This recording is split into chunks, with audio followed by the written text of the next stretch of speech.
चलिए फ्रेंड्स, सुनते हैं आज का अपना वीडियो। आज के इस वीडियो में बताने वाला हूँ क्लास 10th के लिए साइंस का सैम्पल क्वेश्चन पेपर, जो कि 2021 एंड 22 का है। काफ़ी ही महत्वपूर्ण होता है क्योंकि सैम्पल क्वेश्चन पेपर से ही काफ़ी ही मैच करते हैं आपके एग्जाम के क्वेश्चन पेपर, जो कि आपका बोर्ड एग्जाम 2022 में होने वाला है। उससे संबंधित काफ़ी ही महत्वपूर्ण होती हैं, जो कि आपके फंसते हैं सैम्पल क्वेश्चन पेपर से। इसलिए एक बार इस वीडियो को लास्ट तक जरूर देख लेना।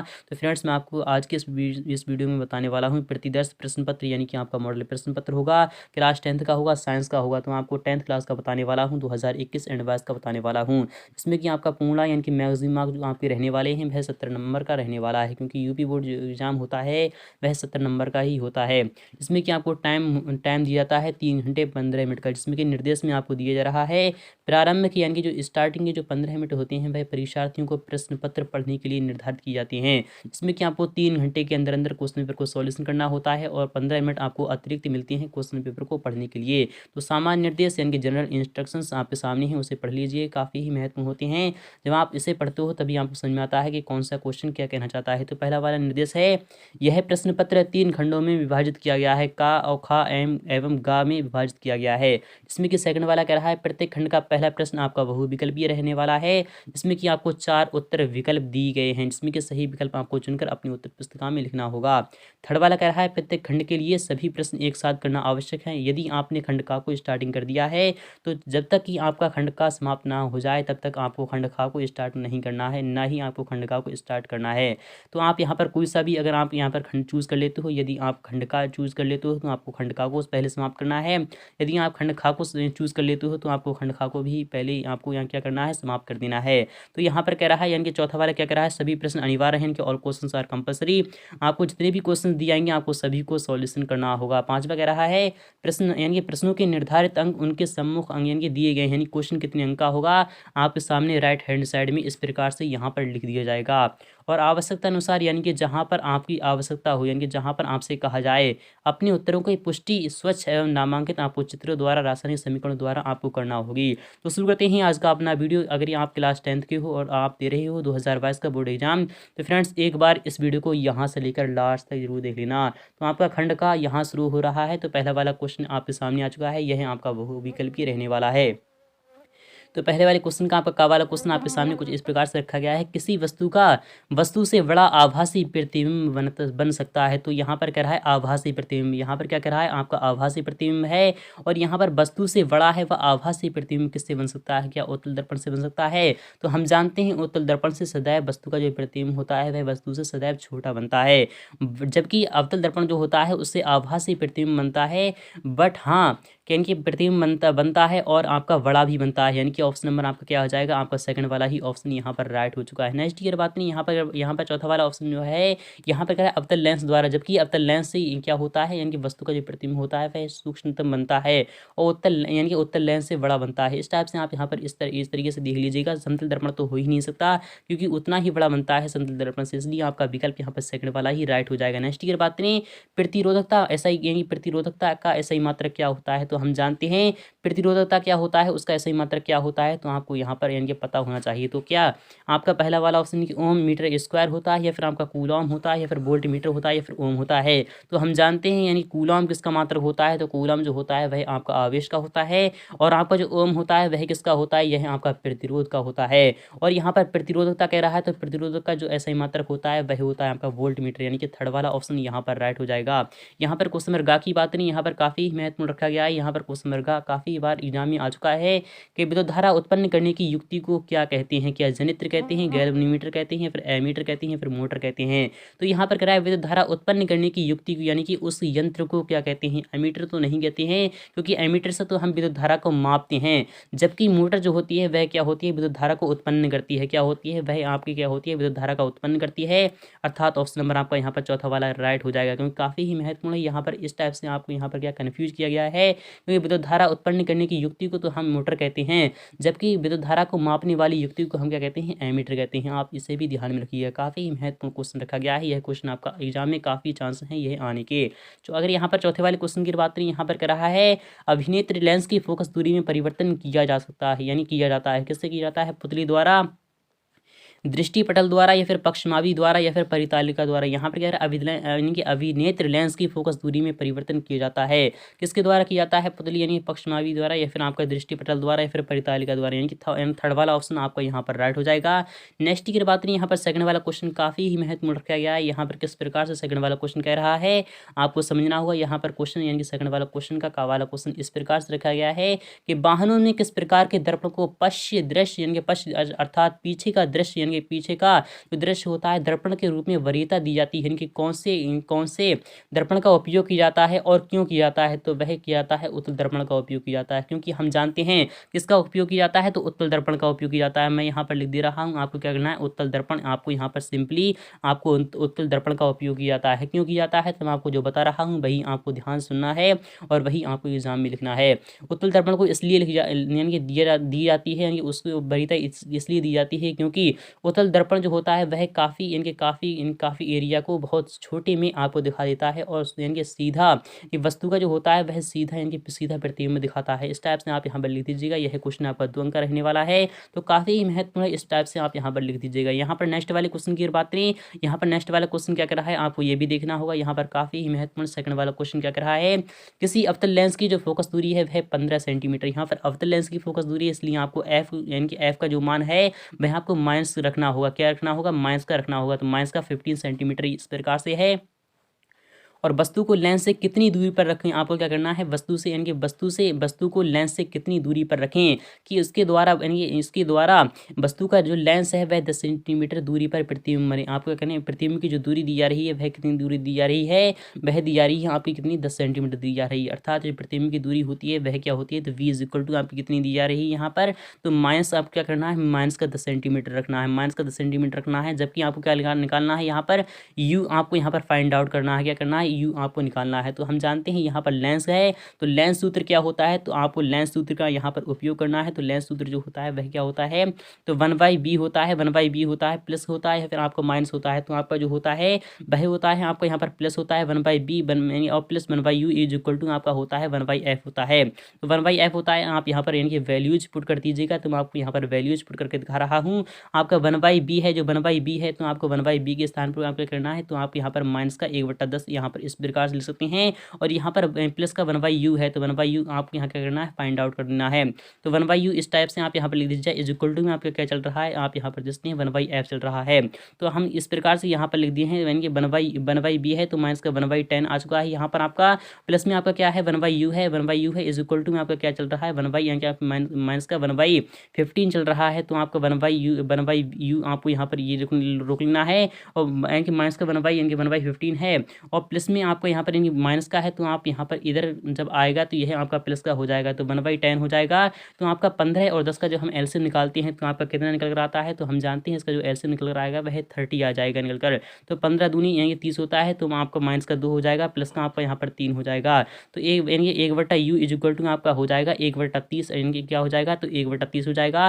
अर्थात u इज इक्वल टू जो आपकी आएगी वह 30 सेंटीमीटर आ जाएगी। क्या आ जाएगी, तो 30 सेंटीमीटर इसकी जो यानी कि क्या हो जाएगी, दूरी आ जाएगी। अर्थात वस्तु को कितनी दूरी पर रखा जाए, यानी कि 30 सेंटीमीटर की दूरी पर रखा जाए, जो कि जो लेंस इनकी लेंस से आपकी जो इनकी वस्तु की जो दूरी आई है वह 30 सेंटीमीटर निकल कर आई है। आपको यहाँ पर सॉल्व कर लेना है। यह क्वेश्चन आपका 2 अंक का रखा गया है। इसका मैं आपको कॉपी पेन पर बहुत जल्द सॉल्यूशन दिखाने वाला हूँ। यहाँ पर क्वेश्चन नंबर ग की बात करें, यहाँ पर क्या है, जरा दृष्टि दोष किसे कहते हैं, इसका निवारण किस प्रकार से किया जा सकता है, तो आपको यहाँ पर बता रहा हूँ।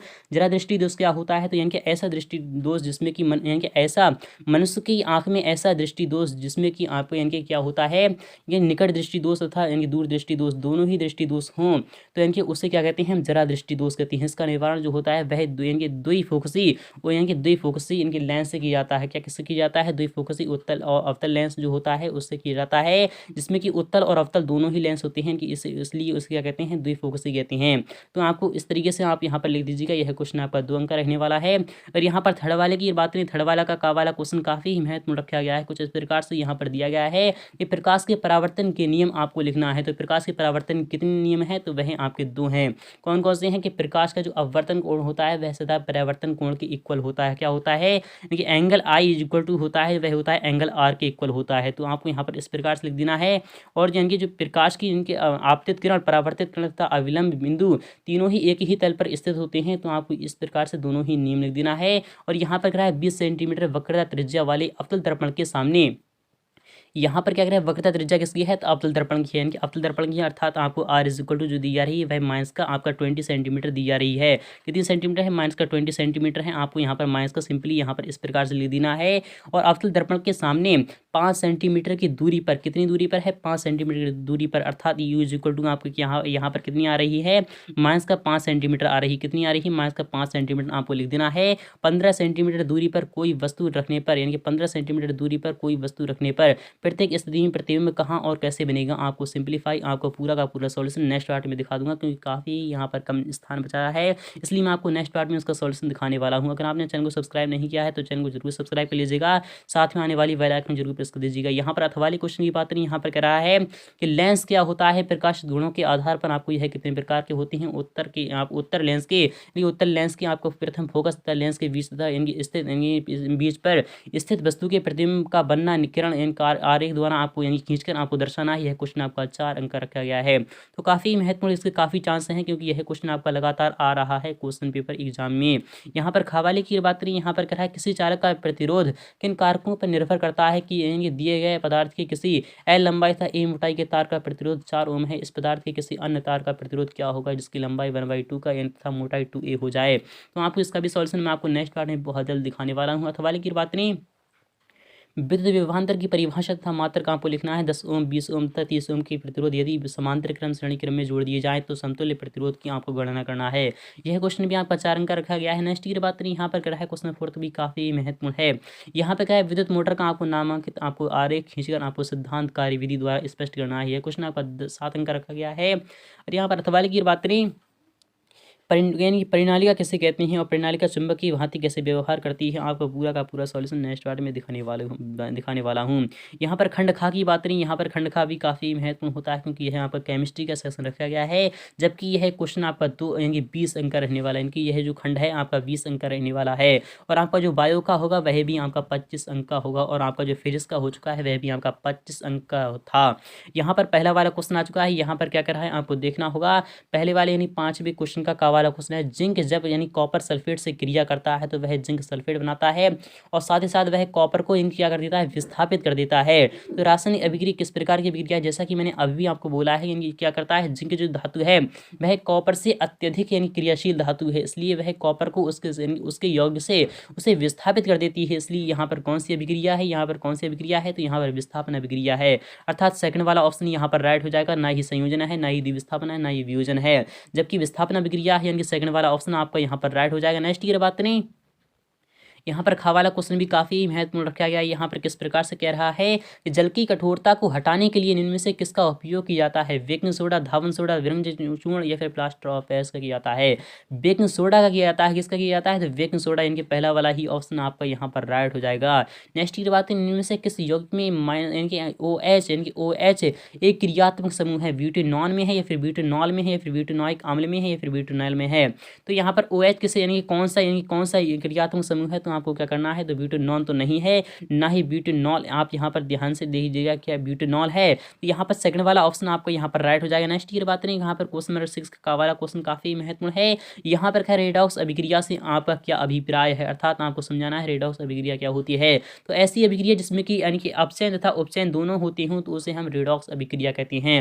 रासायनिक अभिक्रिया का एक उदाहरण देकर आपको समझाना है। तो आपको क्या करना है, मैं आपको एग्जाम्पल बता रहा हूँ। आप यहाँ पर ऐसी अभिक्रिया लीजिए जिसमें कि आपको अपचयन उपचयन दोनों होती हों। तो आपको यहाँ पर एक एग्जाम्पल बता रहा हूँ। क्या बता रहा हूँ? एक एग्जाम्पल बता रहा हूँ, आपको वही लिख देना है। आपको पूरे के पूरे मार्क्स मिलने वाले हैं। तो आपको क्या करना है, आपको यहाँ पर लिखना है CA, क्या लिखना है आपको? CaO लिखना है। फिर उसके बाद आपको क्या करना है, आपको यहाँ पर लिखना है, क्या लिख देना है, मैं आपको यहाँ पर सिंपली बता रहा हूँ, CaSO4 लिख देना है। CaSO4 जो लिख देना है और आप यहाँ पर लिख देना है, आपको क्या करना है NaH लिख देना है। क्या लिख देना है आपको?